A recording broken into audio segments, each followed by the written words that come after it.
Gua nggak ngerti dah, ini Polandia sepi banget. Bener-bener kayak kagak ada kehidupan di sini. Lu lihat tuh, kagak ada orang tuh. Sepi banget di sini, Beb ya.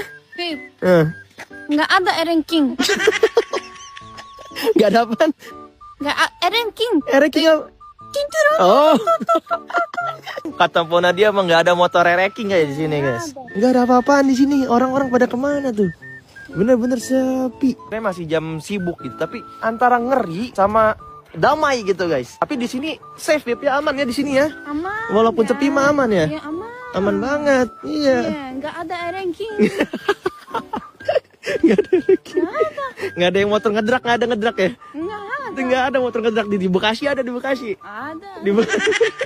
Ngambil paket nih. Tapi bener loh, guys. Wah, kagak ada orang di sini. Tuh, yang ngobrol mah anjing tuh, pada ngobrol satu sama lain. Orang-orangnya pada kemana tuh, gue lihat ya. Mungkin kalau ini kan kayak daerah apartemen ya. Lu bayangin ya, apartemen Kalibata, mungkin banyak orang ya tuh. Dia bawa paket sih. Gua orang Jepang yang udah 3 tahun di Indonesia. Di mana-mana nyari Gojek. Apa itu? Habis ini kemana kita nih? Kita mau ke Shibuya nih. Oh, Shibuya berapa menit ini jalan kaki? 2 hari kayaknya. 2 hari. Terus berapa menit ini? Ada kali 20 menitan. Ini caranya. Enggak ada ojek. Enggak ada Gojek di sini. Efek kelamaan tinggal di Indonesia. Strawberry. Tapi nggak tahu sekarang harganya berapa yang murah tuh mahal. Aku bukan orang Korea sekarang. Punggung mah. Yang itu ubi celumbu. Ubi celumbu Korea. Ubi Korea. Lucu. Iya. Itu tuh yang belum. Lagi dijemur. Sonten. Lagi tanning kan. Versi Korea Korea. Ketika lama di Indonesia terus pulang ke negaramu. Hi, you're up early. I like to start my day early with a shower. Didn't you just take a shower like an hour ago? I'm sweaty. Another shower? Yeah, I'm sweaty. Alright, dude, that's like your 4th shower today. What are you doing? Dude, I was just going to the bathroom.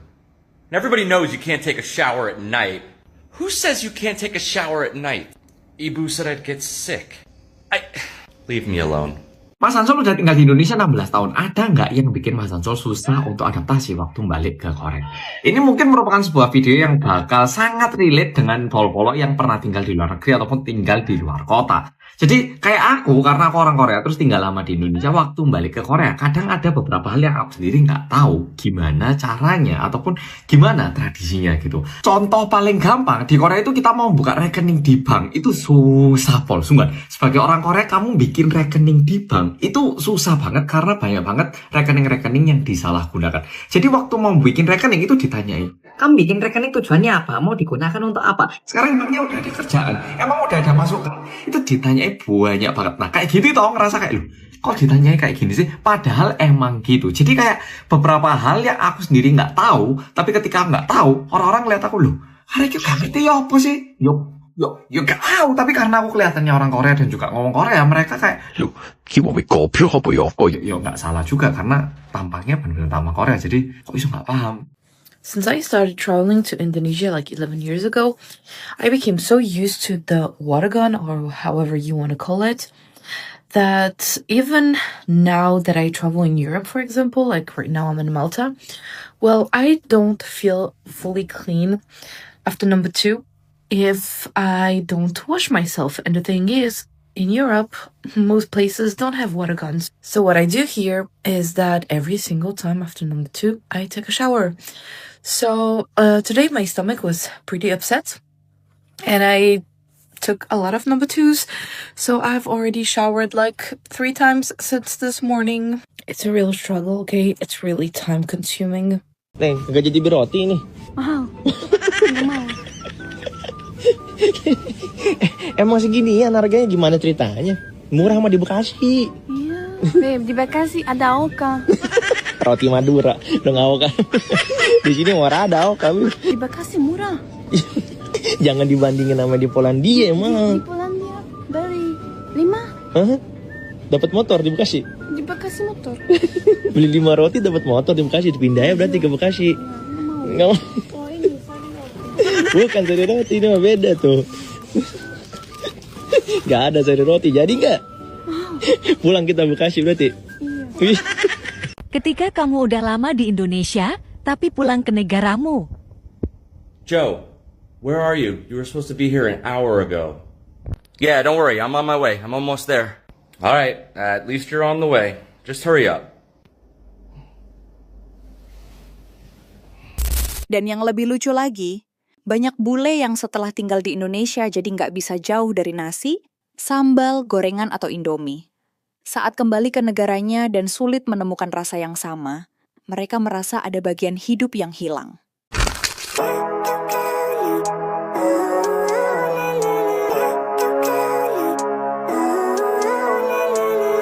Living life, every day, late at night, not okay, all I want, and I pray, all I need are some better days. Fuck me, I'm looking in the mirror, so foggy, but I've never. Mas bule asal Belgia ini mau balik ke negaranya, guys. Jadi ceritanya, setelah lama tinggal di Indonesia, dia akhirnya harus pulang. Tapi sebelum balik, dia nyiapin banyak bekal khas Indonesia. Mulai dari bumbu masak, kecap, saus, kopi hitam, sampai teh, semuanya dibawa. Dan yang paling wajib, nggak boleh ketinggalan, roma kelapa favoritnya. Kelihatan banget ya, meskipun pulang ke negara asal, rasa Indonesia tetap harus ikut dibawa. Culture shock di negara sendiri setelah pulang dari Indonesia. Dari aku pertama, makanan Jepang hambar semua.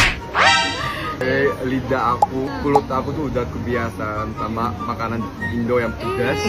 Dari makan udon di Jepang itu nggak ada rasanya. Sampai aku bawa ini. Ya, sampai aku bawa boncabek kemana-mana. Sama sambal juga ya guys. Ya ampun, dia udah Indo banget. Iya. Biasanya orang Jepang pakai shichimi kan. Iya benar. Itu nggak ada pedasnya kan. Nah, itu kayak cuma wangi doang guys. Kalau aku di Jepang itu setiap hari ada ekskul sekolah. Jadi kayak walaupun udah selesai sekolah masih harus di sekolah. Iya. Ada ekskul lama banget. Iya, sampai jam 6 gitu ya biasanya. Iya bener, kayak 2 jam setiap hari ekskul. Culture shock. Iya, culture shock. Ketika suami kangen makan tempe, tapi di rumah lagi gak ada stok.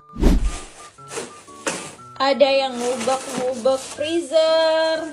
Cari apa sih? Mana tempe? Beb, mana tempe? Nggak ada. 4 minggu saya nggak makan tempe lah. Di mana ada? Nah, it's time to beli tempe dong.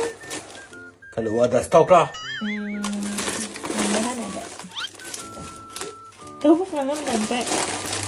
Kangen dong. Aku udah tahu tuh, ada tofu. Saya nggak suka tofu lah. Nggak ada. Nggak percaya. Oh iya. Rendang dong. Masih ada rendang. Masih ada 3 piece rendang. 3 pack. 3 pack. Dari mana? Dari mama kamu. Ini like gold. Saya nggak bahagia.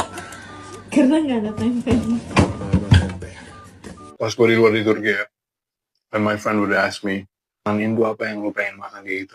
And I would simply just say, tempe goreng, kering, sambal, sama nasi. I'll be super okay with that. Sumpah. But it's like, you don't understand kalau lu kehilangan semua flavor di sini yang dari spicy, dari manisnya, sama nasinya nggak ada minyak sama apapunnya, cuma tetap kayak pas banget. Like this food is amazing. Bule asal Amerika ini kangen banget sama masakan Indonesia. Dia sampai muter-muter hanya buat nyari rumah makan Indonesia di Amerika. Setelah berjuang keras mencari, akhirnya bule ini nemu rumah makan yang menjual masakan Indonesia. Lihat bule ini sampai seneng banget karena di depannya banyak sekali masakan Indonesia yang kelihatan sangat enak. Bule ini langsung beli 1 porsi nasi kuning. Bule ini udah nggak sabar banget buat makan nasi kuning tersebut. Ketika bule ini memakannya, dia sampai lahap banget makan masakan Indonesia yang satu ini. Masakan Indonesia memang seenak itu katanya. That is beautiful. Rich from the coconut. Wow.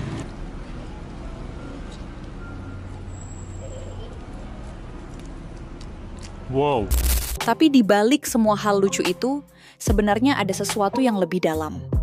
Indonesia perlahan mengubah cara mereka melihat hidup. Mereka belajar menikmati momen kecil, lebih dekat dengan orang lain, dan tidak terlalu terobsesi dengan hidup yang serba cepat. Karena di Indonesia, kebersamaan sering terasa lebih penting daripada kesempurnaan. Dan ketika mereka kembali ke lingkungan yang individualis dan penuh tekanan, mereka baru sadar, Indonesia sudah mengubah mereka lebih dari yang mereka kira. Tak heran kalau banyak dari mereka akhirnya berkata, Indonesia bukan lagi sekadar tempat tinggal, tapi sudah terasa seperti rumah. Kalau menurut kalian, kebiasaan Indonesia apa yang paling bikin orang asing susah move on setelah tinggal lama di sini? Tulis di kolom komentar.